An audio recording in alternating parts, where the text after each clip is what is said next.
अस्सलाम वालेकुम स्टूडेंट्स, उम्मीद करता हूँ हम सभी लोग खैर आफियत के साथ होंगे।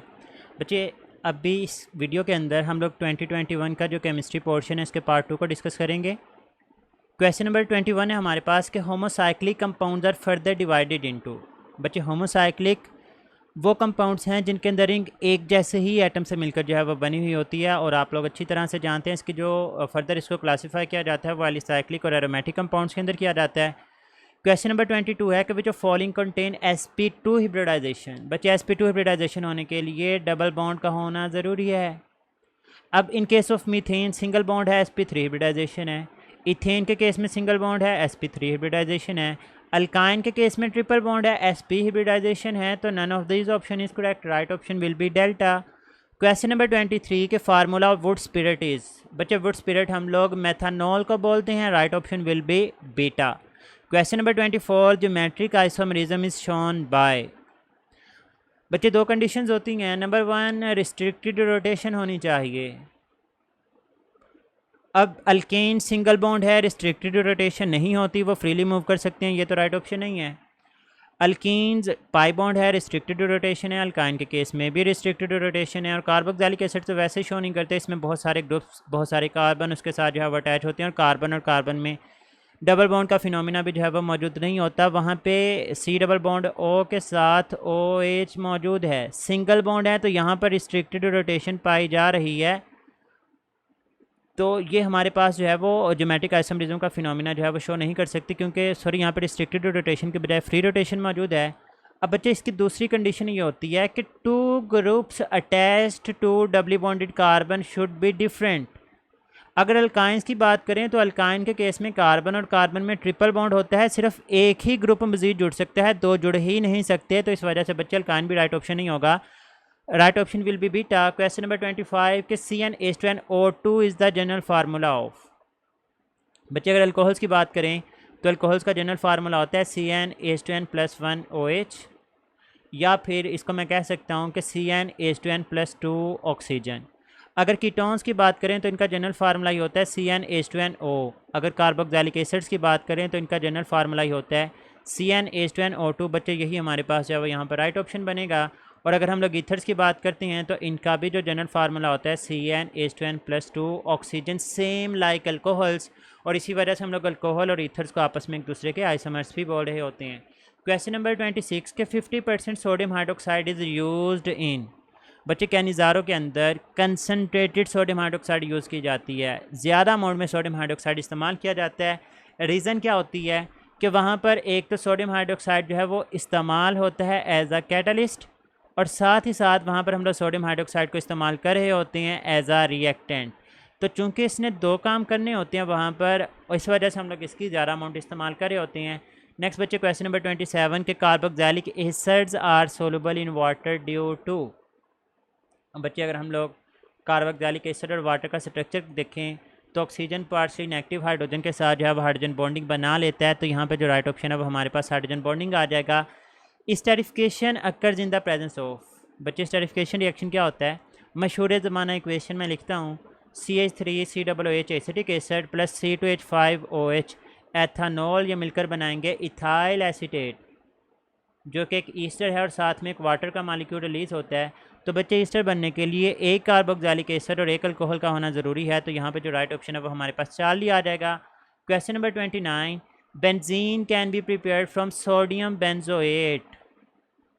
Sodium benzoate is the sodium salt of benzoic acid. ये रिएक्शन करता है सोडा लाइम के साथ, NaOH और कैल्शियम ऑक्साइड। ये सोडियम और ये सोडियम मिलकर बनाएंगे Na2, ये CO2 और ये ऑक्सीजन मिलकर बना देगा Na2CO3। अब बेंजीन का ये बॉन्ड हो गया फ्री, और इस बॉन्ड के साथ ये वाला हाइड्रोजन जाकर अटैच हो जाएगा, तो बच्चों दोबारा से आपके पास बेंजीन बन जाएगी। तो यहाँ पे जो राइट ऑप्शन है वो हमारे पास सोडियम हाइड्रोक्साइड आ जाएगा। Question number 30, empirical formula is related to molecular formula by. तो बच्चे, मॉलिकुलर फार्मूला बराबर होता है N इंटू एम्पिरिकल फार्मूला के। अगर अभी भी आप लोग ये वीडियो देख रहे हैं तो बच्चे, इट मीन कि आप लोग बहुत सिंसियर हैं और आप लोग वाकई में इनम्स का टेस्ट जो है वो क्लियर करना चाहते हैं। मेरी बहुत सारी दुआएं हैं आप लोगों के साथ। अल्लाह ताला की ज़ात जो है वो आप लोगों की हामी नासिर हो और आप लोगों को कामयाबियों से नवाजे। नेक्स्ट क्वेश्चन की तरफ मूव करते हैं बच्चे कि which one of the most reactive among halogens. Halogens की बात करें तो फ्लोरीन सबसे ज़्यादा रिएक्टिव होता है। ये ऑर्गेनिक केमिस्ट्री के अंदर कम से कम कोई 5 से 6 दफ़ा बात लिखी हुई है। जहाँ पर भी हैलोजिनेशन का जिक्र आता है वो कहता है कि फ्लोरीन का रिएक्शन बहुत ज़्यादा विग्रस होता है, रिएक्टिव होता है, इस वजह से हम लोग फ्लोरिनेशन परफॉर्म ही नहीं करवाते। ये मैंने आपके सामने ऑर्डर भी लिख दिया। अगर वो लीस्ट पूछता है तो हमारे पास I2 इसका राइट ऑप्शन बनना था। क्वेश्चन नंबर 32 के 1 calorie is equal to 4.18 joule, एक फैक्ट है। Next question number 33 the net enthalpy change in a chemical reaction is same whether it is brought about in 2 or more different ways in one or several step it is known as। बच्चे हैसेस law की जो है वो हमारे पास ऐसा चाहिए, ये statement है, बुक की लाइन है, इसके अंदर कॉन्सेप्ट कोई नहीं है। नेक्स्ट है which is not true about the rate of reaction. Alpha में कहता है it is independent of concentration of reactants. बच्चे लॉ ऑफ मैथ सेक्शन आपको क्या कहता है कि rate of reaction directly relate करता है कंसनट्रेशन ऑफ रिएक्टेंट्स के साथ। तो ये तो बात गलत है और यही उसने पूछा हुआ है। It depends upon the temperature, बिल्कुल करता है रेट ऑफ रिएक्शन टेम्परेचर के ऊपर डिपेंड। जितना टेम्परेचर बढ़ा देंगे रिएक्टेंट्स प्रोडक्ट्स में कन्वर्ट होंगे, रेट ऑफ रिएक्शन बढ़ता जाएगा। चार्ली में कहता है does not depend upon the order of reaction. बच्चे ये भी ऑप्शन बहुत हद तक ठीक है। देखें अगर तो फर्स्ट ऑर्डर है तो फर्स्ट ऑर्डर में rate of reaction directly relate करता है कंसनट्रेशन ऑफ रिएक्टेंट की पावर 1 के साथ। अगर ज़ीरो ऑर्डर है तो वह बिल्कुल ही डिपेंड नहीं करता। अगर सेकंड ऑर्डर है तो कंसनट्रेशन ऑफ रिएक्टेंट के स्क्वायर के ऊपर डिपेंड करता है। तो डिपेंड तो करता है किसी ना किसी तरह से, लेकिन बच्चे फिर भी मोस्ट प्रोबेबली या हमने बेस्ट ऑप्शन को चूज़ करना होगा तो हम लोग अल्फ़ा को करेंगे, क्योंकि ये लॉ ऑफ मैथ सेक्शन की ऐसे स्टेटमेंट है कि rate of reaction is directly proportional to the concentration of reactants. Question number 35 which one is the s block element. बच्चे एस ब्लॉक एलिमेंट होते कौन कौन से हैं? ग्रुप नंबर 1 ए और ग्रुप नंबर 2A के जो एलिमेंट्स हैं वो एस ब्लॉक हैं। अब बोरॉन ग्रुप 3A से बिलोंग करता है, पोटाशियम ग्रुप 1A से बिलोंग करता है, एलुमिनियम जो है वो ग्रुप 3A से बिलोंग करता है और कॉपर वैसे ही हमारे पास ट्रांजिशन एलिमेंट है। तो ये एस ब्लॉक नहीं है, ये डी ब्लॉक है। तो इसका मतलब हमारे पास यहाँ पे जो राइट ऑप्शन है वो पोटाशियम आ जाएगा।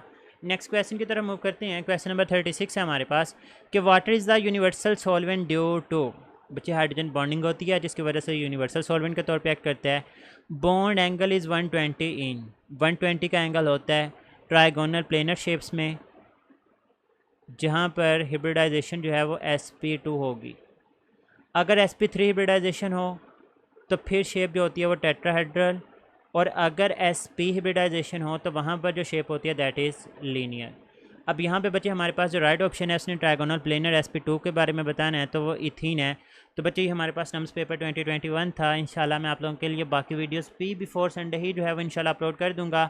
बेस्ट विशेज़ जो भी बच्चे रिक्वेस्ट करते हैं। बच्चे कोशिश है आजकल बहुत सारी वीडियोस हैं वो अपलोड करनी होती हैं, लाइक नम्स के पेपर हैं, ईटा के पेपर हैं, इसके अलावा KMU का पेपर हो चुका है, इसके अलावा फ्री टेस्ट सेशन चल रहा है। बच्चे अगर आप लोग फ्री टेस्ट सेशन ज्वाइन करना चाहते हैं तो प्लीज़ कॉन्टैक्ट एट ये नंबर मेरा अवेलेबल है, इसके ऊपर आप लोग व्हाट्सएप करें। इंशाल्लाह आप लोगों को फ्री टेस्ट सेशन जो है वो ज्वाइन करवाया जाएगा।